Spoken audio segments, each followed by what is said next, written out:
Shalom saudara-saudara yang terkasih di dalam Tuhan Yesus. Sebuah rumah akan kuat, akan kokoh jika memiliki fondasi yang kuat. Semakin dalam paku bumi yang ditanamkan, maka bangunan itu akan semakin kuat.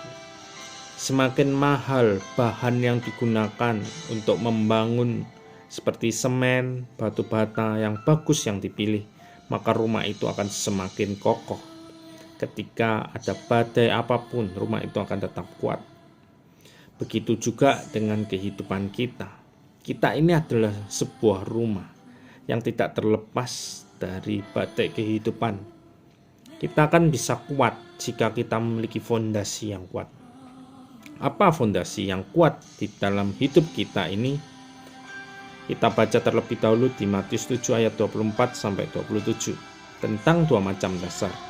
Setiap orang yang mendengar perkataanku ini dan melakukannya, ia sama dengan orang yang bijaksana, yang mendirikan rumahnya di atas batu. Kemudian turunlah hujan dan datanglah banjir. Lalu angin melanda rumah itu, tetapi rumah itu tidak roboh, sebab didirikan di atas batu.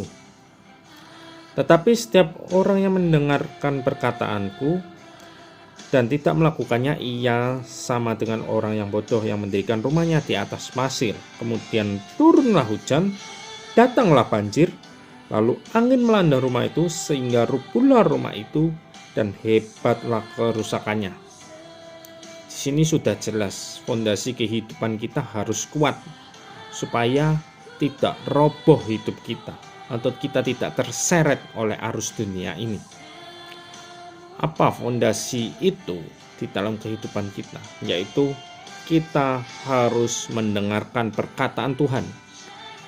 Di sini perkataan Tuhan termuat di dalam firman Tuhan yang kita baca setiap hari.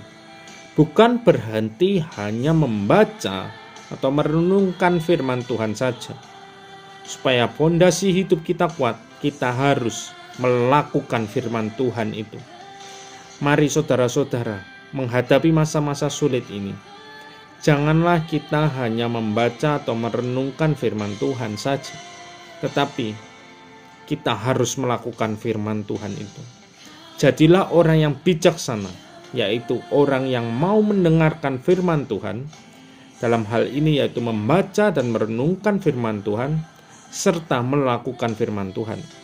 Sebab kita akan bisa melewati masa-masa sulit ini jika kita menjadi orang yang bijaksana itu.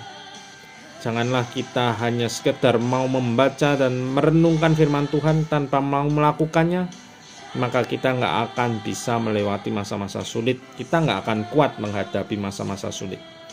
Mari saudara-saudara, jangan berhenti untuk membaca dan merenungkan firman Tuhan dan juga melakukannya dalam kehidupan kita sehari-hari, supaya fondasi kehidupan kita kuat.